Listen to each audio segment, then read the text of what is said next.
e ele falou de tarde comigo. Nós fomos ministrar da manhã, nós fomos lá no Rosário, já viajando. E eu orei, busquei de Deus e falei, Senhor, olha a palavra. E eu estava o dia inteiro mexendo com as coisas de Deus. Porque eu estou fazendo alguns livros e eu estava mexendo, estava formatando os livros de discipular. E tinha bastante versículo, capítulo, estava mexendo tudo sobre mais tudo. Mas eu acho engraçado que quando é para a gente pregar, some tudo para a cabeça da gente. Mesmo que você está mexendo o dia inteiro com as coisas de Deus, com a Bíblia, na hora que fala, você vai pregar, aí você fala, entendeu? Aí eu orei e falei para o Senhor, foi a oração de Neemias, que é a oração mais rápida, de flash. Orei, falei, Senhor, o que eu vou pregar? O que eu vou falar sobre Deus? Na hora de escrever esse versículo aqui.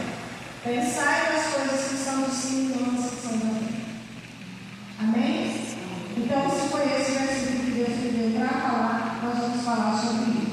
Qual é o contexto histórico dessa passagem aqui? Aqui Paulo estava falando dos Colossenses, né, da cidade de Colossos. A cidade de Colossenses, aquela parte da Ásia Menor, é a atual Turquia hoje. Hoje a Turquia, que a gente veio falar direto, a Turquia esses lugares, tudo que pertencia a essa parte que hoje é a Turquia. Então lá tinha as igrejas, que era de Éfeso, de Laodiceia, aquelas igrejas do Apocalipse, você vai ver.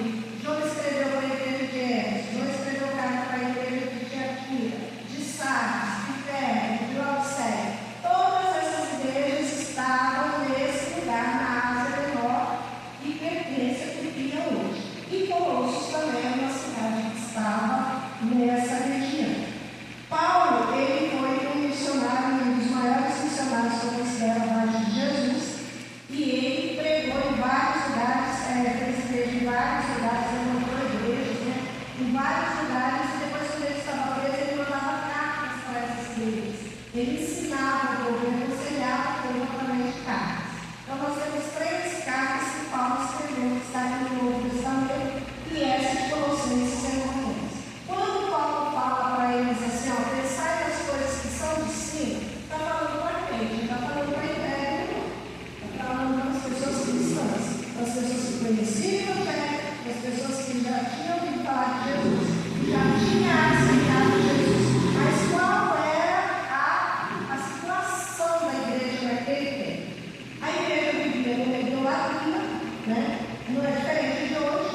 A igreja vivia numa mistura de idolatria e de filosofia grega, porque antigamente os gregos, eles eram muito inteligentes, então eles tinham muitas filosofias, e eles estavam se influenciando por essa inteligência, por essa sabedoria humana, né? E Paulo estava falando exatamente sobre isso, para não ficar cuidando das coisas humanas, das coisas da terra, mas cuidar das coisas que são de Deus. E eles tinham também bastante misticismo a respeito de anjos, de visões e de práticas ocultas. A Bíblia fala que tudo que é oculto não é de Deus. Sabe? Tudo que é oculto não é de Deus. Se você tem alguma coisa oculta na sua vida, pode apresentar ao Senhor porque não é de Deus. Deus é o Deus, o Espírito Santo dele é o Espírito da verdade. Ele não é do ocultismo, ele é da verdade. Ele não gosta de nada aqui. Por isso que muitas vezes